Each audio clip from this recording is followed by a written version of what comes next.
নমস্কার, কেমন আছো সবাই? আমার আরেকটি নতুন ব্লগে তোমাদের অনেক অনেক স্বাগত জানাই। এখন আমরা আছি দীঘা জগন্নাথ মন্দিরে।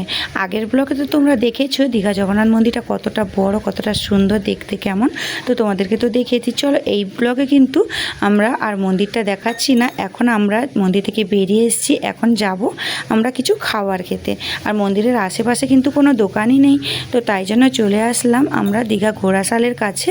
কেএফসি একটা দোকান আছে, তো এখানে কিন্তু খুব ভালোভাবে কেএফসি পাওয়া যায়, তো তাই জন্য চলে আসলাম এখানে। আর এসেই দেখি প্রচুর মানুষের ভিড়, ভিতরে বসার কিন্তু কোনো জায়গা নেই। তো একটু ওয়েট করলাম, তারপরে বাবা আর মেয়েকে দুজনকে পাঠিয়ে দিলাম, গিয়ে দেখো যদি ফাঁকা থাকে তাহলে আমাদেরকে বলো। তো ওকে পাঠিয়ে দিয়েছি, তো ও গিয়ে বলছে যে হ্যাঁ ফাঁকা আছে, একটু চলে আসো। তো এখানে চলে আসলাম, আর এসেই দেখি এখানে তো টেবিল খালি নেই, তবুও এখানে অর্ডার করতে করতে একটা টেবিল খালি হয়ে গেছে। যেহেতু আমাদের ছজন আছি, তো একটা টেবিল হলেই হয়ে যাবে। আর একটা বড় দেখে ওই কেএফসি নিলে, মানে ফ্যামিলি প্যাক যেটা বড় দেখে নিয়ে নিলে আমাদের সবার কিন্তু ভালোভাবে হয়ে যাবে। তো চলো এখানে নিয়ে নিয়েছি। আর এখানে অর্ডার দেওয়ার পরে কিন্তু সার্ভ করে দেয়নি, এখানে নিজেদেরকে কিন্তু নিয়ে আসতে হচ্ছে ধরে। তো যাই হোক এখানে নিয়ে নিলাম কেএফসিগুলো, আর সাথে ছিল 3 কাপ কোল্ড ড্রিঙ্কস। এর দাম ছিল ওই 700 টাকা মতো।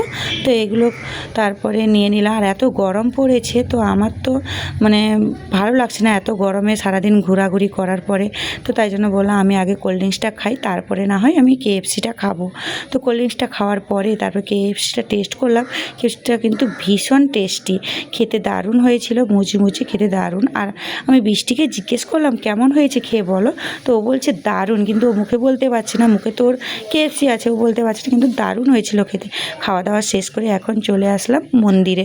রাস্তার ধারে একটা মন্দির ছিল, ওই মন্দিরে আজকে খিচুড়ির প্রসাদ দিচ্ছিল। ওই প্রসাদটা খেতেও ভীষণ ভালো ছিল, প্রসাদ নিয়ে চলে আসলাম। আর এখন এসেছি হাতে মেহেন্দি করতে, কেন কালকে জামাই ষষ্ঠী আছে, তাই জন্য চলে আসলাম মেহেন্দি করতে। বাপের বাড়ি যাব, আর আমার না মেহেন্দি করতে খুব ভালো লাগে। তো আজকে যেহেতু আমাদের লাস্ট দিন দীঘাতে, তো তাই জন্য চলে আসলাম আমরা দীঘার মানে ওই দীঘার মেন মার্কেটে। কিছু কেনাকাটা করার আছে, তাই জন্য চলে আসলাম। তো চলো রাস্তায় যেতে যেতে তোমাদেরকে কথা বলছি। আর এখন দিনের আলোয় দুপুর টাইমে মন্দিরটাকে কিন্তু ভীষণ ভালো লাগছে, পুরো ফাঁকা, তবুও মানুষ যাচ্ছে আসছে, কিন্তু বিকেলে যতটা ভিড় হয় এখন কিন্তু ততটা ভিড় নেই।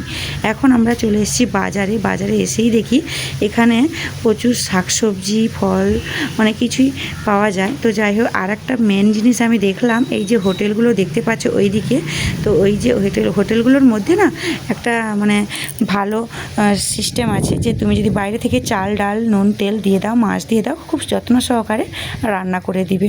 তো অনেকেও আমার চোখের সামনে দেখলাম যে রান্না করে নিয়ে গেল, তো আমার এটা কিন্তু বেশ ভালো লাগছে। তো যাই হোক, নিজের পছন্দ মতো খাবার রান্না করে তো খেতেই পারবে। তো এখন আমরা চলে আসলাম বাড়ি। এখন আমরা চলে এসেছি এই যে আমাদের গ্রামের রাস্তায়, গ্রামের চারিদিকে রাস্তাটা কিন্তু সবুজে ঘেরা, আর আমার তো ভীষণ ভালো লাগছে। তোমাদের কেমন লাগছে অবশ্যই কমেন্টে জানিও আজকের ব্লগটা। আর এই গাছগুলো কি গাছ বলো তো, বলতে পারছো না তো, তা আমি বলে দিচ্ছি, এটা হচ্ছে আখের গাছ। এইদিকে পুরোটাই কিন্তু আখের বাগান। আজকের মতো ব্লগটা এই পর্যন্ত। সবাই খুব ভালো থাকবে, সুস্থ থাকবে।